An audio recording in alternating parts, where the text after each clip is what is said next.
पुल सिरात, जहन्नुम के ऊपर बना हुआ मशहूर पुल। बिलाशुबा हम सब इस पुल को पार करेंगे, जो बाल बराबर बारीक और तलवार की धार जितना तेज है।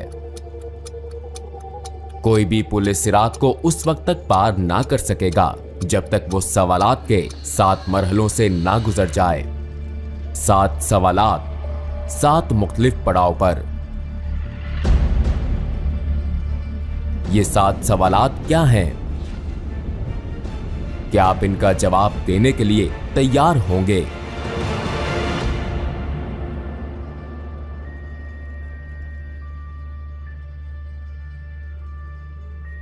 हजरत मोहम्मद सल्लल्लाहु अलैहि वसल्लम ने एक हदीस में पुल सिरात को यूं बयान फरमाया, पुल सिरात को पार करने का इन्हसार हर एक के अमाल पर है।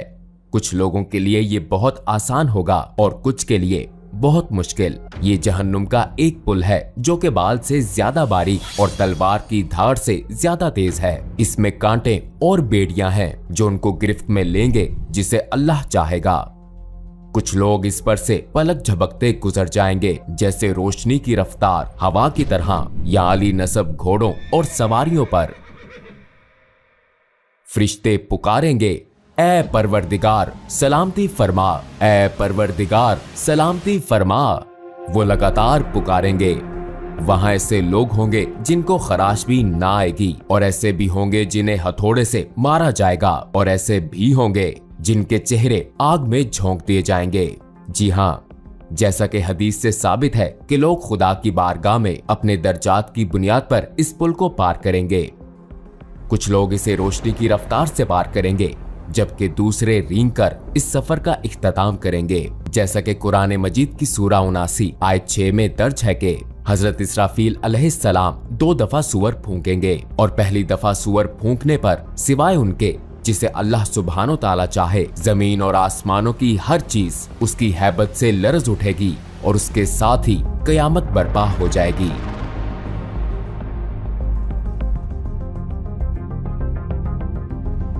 दूसरी दफा सूअर फूंकने पर सब दोबारा जिंदा होंगे और अपने रब की तरफ दौड़ेंगे ताकि मैदाने हशर में जमा हो जाएं, रोजे महशर का मकाम। जो लोग इस खौफनाक कयामत में दोबारा उठाए जाएंगे, उनको उनके अमाल का हिसाब दिया जाएगा जो उन्होंने दुनिया में किए थे।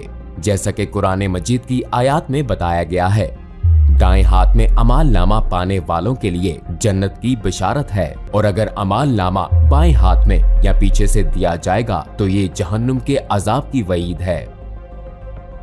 जमीन पर हमारे साथ किरामुन कातिबीन के नाम से 2 फरिश्ते हर वक्त हर जगह हमारे अमाल लिखते हैं, लिहाजा हमारे किए गए तमाम अच्छे और बुरे अमाल हमारे सामने होंगे।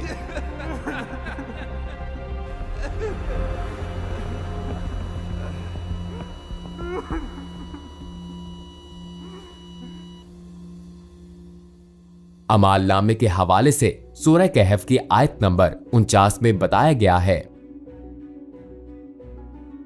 और उनके सामने अमाल नामा रख दिया जाएगा। फिर तू मुजरिमों को देखेगा, उस चीज से डरने वाले होंगे जो उसमें है, और कहेंगे अफसोस हम पर। ये कैसा अमाल नामा है कि उसने कोई छोटी या बड़ी बात नहीं छोड़ी, मगर सबको महफूज किया हुआ है, और जो कुछ उन्होंने किया था सबको मौजूद पाएंगे, और तेरा रब किसी पर जुल्म नहीं करेगा। रोजे महशर अमाल नामा हमारे सामने रखा जाएगा। एक दफा अमाल नामा मिल गया तो हम अपनी मंजिल के करीब पहुंच जाएंगे, लेकिन आखिरी मंजिल से पहले एक और पड़ाव भी है, एक ऐसा पड़ाव जो बाल से बारीक और तलवार की धार से तेज है। एक ऐसा पड़ाव जिसे बगैर किसी इस्तिस्ना के सबको पार करना है। ये पड़ाव पुल सिरात है। तुम में से कोई भी ऐसा नहीं जिसका इस पर से गुजर ना हो।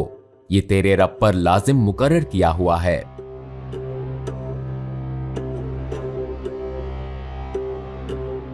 हदीस के मुताबिक सिरात जहन्नुम के ऊपर एक सीधा रास्ता है, हर कोई इस पर से गुजरेगा। ईमान वाले इस पर से अपने अमाल के मुताबिक तेजी से या आहिस्तगी से गुजरेंगे, जबकि काफिर और गुनाहगार लोग ठोकर खाकर जहन्नुम में जा गिरेंगे।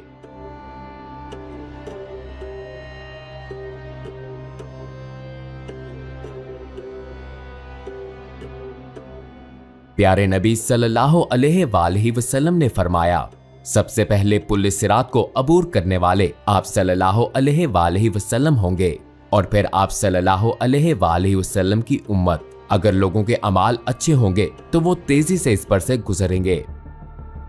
लिहाजा पुल सिरात पार करने के लिए आपसे क्या पूछा जाएगा? पुल सिरात पर हर एक से उसकी जिंदगी के अच्छे अमाल और गुनाहों के बारे में पूछा जाएगा। जैसा कि हमने शुरू में कहा कि पुल सिरात को 7 मरहलों पर सवालात के बगैर पार नहीं किया जा सकता। 7 पड़ाव के 7 सवालात। पहले पड़ाव पर जो पहला सवाल होगा वो हमारे ईमान के बारे में है। अगर हमारा ईमान कामिल है तो हम बासानी पहले मरहले से गुजर जाएंगे, लेकिन काफिर पहले ही मरहले में जहन्नुम में जा गिरेंगे। हम जानते हैं कि उन लोगों का आखिरी ठिकाना जहन्नुम है जिनको ईमान लाने का मौका दिया गया, लेकिन वो फिर भी ईमान नहीं लाए।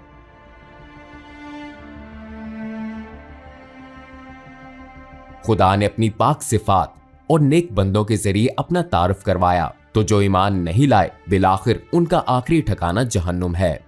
और जहन्नुम इतनी बेरहम होगी कि जब उससे पूछा जाएगा कि क्या तुम भर गई हो, तो ये चिल्लाकर कहेगी क्या और नहीं है। दूसरे लफ्जों में उस दिन तमाम काफिर जहन्नुम में झोंकने के बाद भी कोई चीज उसका पेट नहीं भर सकेगी।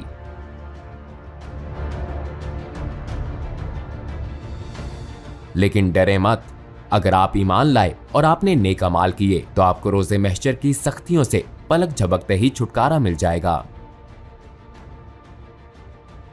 बिल्कुल ऐसे जैसे हजरत इब्राहिम अलैहिस्सलाम आग में सही सलामत रहे। अगर आप ईमान लाए लेकिन खुद को बचाने के लिए अच्छे अमाल जमा नहीं किए, तब भी आपके पास मौका है, वरना आपके गुनाह कांटे बनकर आपका पीछा नहीं छोड़ेंगे। अगर आप इन कांटों से पीछा छुड़ा लेते हैं तो बहुत अच्छी बात है, लेकिन अगर ऐसा ना हो सका तो जहन्नुम की आग आपको निकलने की मुंतजिर होगी।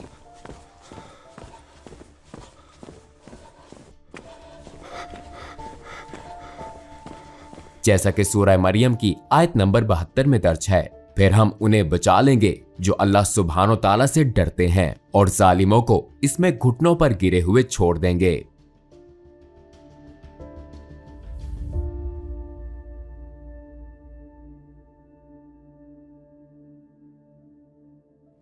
आइए इस पर बात करें कि हम इस पुल को कैसे पार करेंगे, जहां जहन्नुम अपनी तमाम तर होलनाकियों और दहशत के साथ हमारे कदमों तले होगी। हम कोशिश करेंगे कि इस पर नजर ना पड़े और हमारी तवज्जो अपने रास्ते पर मरकूज रहे। हम अपने इर्द गिर्द लोगों को देखेंगे। एक तरफ वो लोग होंगे जो अपने गुनाहों पर पछताएंगे, जबकि दूसरी तरफ वो लोग होंगे जो जहन्नुम में जा गिरेंगे। वहां ऐसे लोग भी होंगे जो इस दुनिया में रहते हुए आखिरत की फिक्र करते थे, और वही होंगे जो इस पुल को तेजी से बगैर किसी तकलीफ के पार कर लेंगे। पहले सवाल के जवाब में कामयाबी के बाद हम वहां पहुंचेंगे जहां दूसरा सवाल पूछा जाएगा।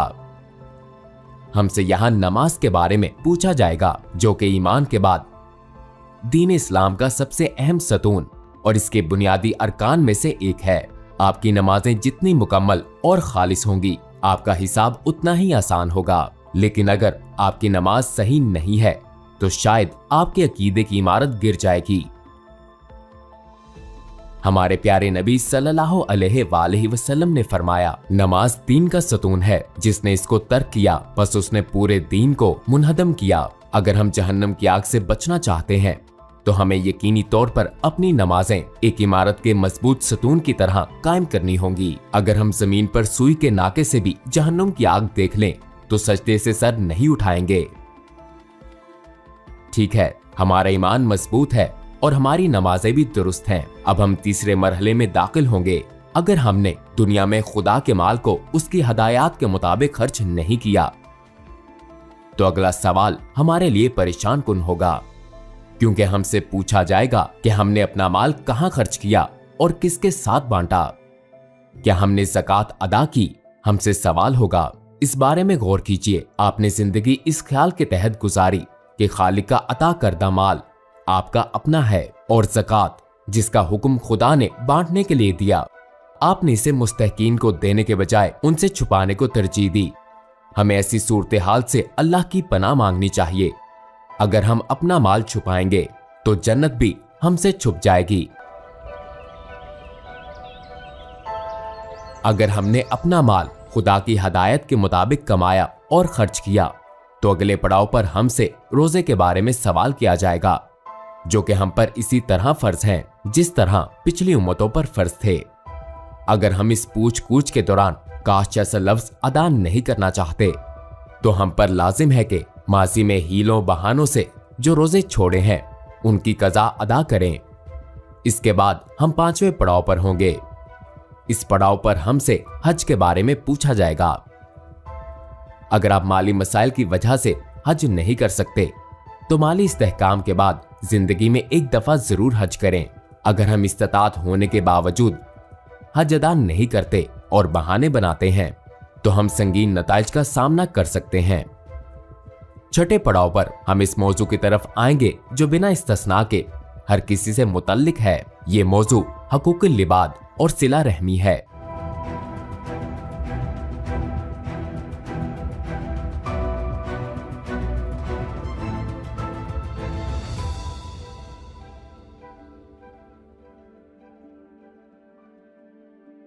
हम हमेशा दूसरों का हक गजब करके उनके हकूक नजरअंदाज करते हैं, ताहम बहुत सी चीजें लोगों के हकूक में शुमार होती हैं। बाज़ औक़ात हम ऐसा ला इल्मी में करते हैं, बाज़ औक़ात हम जानबूझकर ऐसा करते हैं ये समझ कर कि कुछ नहीं होगा। मिसाल के तौर पर हम ये जाने बगैर कि आया ये सच है या नहीं किसी के बारे में बातें फैलाते हैं, लिहाजा हम आसानी से बहतान या गीबत का हिस्सा बन जाते हैं।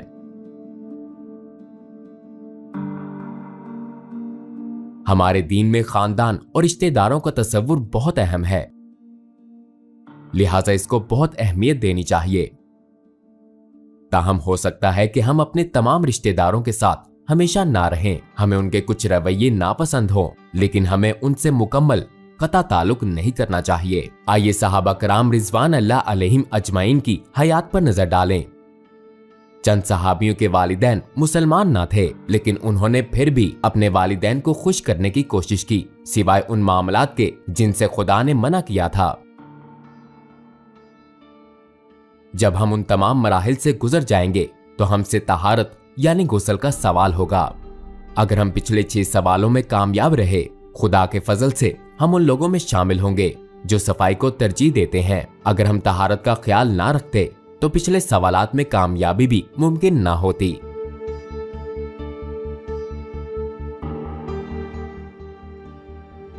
इन तमाम सवालात के बाद जहन्नुम अपने हकदारों को ले लेगी और जन्नत खुदा से अपने रिहाइशों का सवाल करेगी। नबी अकरम सल्लल्लाहु अलैहि वसल्लम ने एक हदीस में फरमाया, बहुत से लोगों को पुलिस सिरात का पता भी ना चलेगा और वो फरिश्तों से इस बारे में पूछेंगे कि वो जहन्नुम और पुलिस सिरात कहाँ हैं, क्या हमने इसे अबूर कर लिया। फरिश्ते जवाब देंगे कि तुम जहन्नुम के ऊपर इस पुल को पार कर चुके हो, लेकिन तुम्हारे अमाल के नूर की वजह से जहन्नुम की आग बुझ गई और ढांप दी गई। कहा जाता है जहन्नुम की आग मोमिनीन से कहेगी, ए मोमिनो मेरे ऊपर से तेजी से गुजरो, क्योंकि तुम्हारे अमाल का नूर मेरी आग को बुझाता है।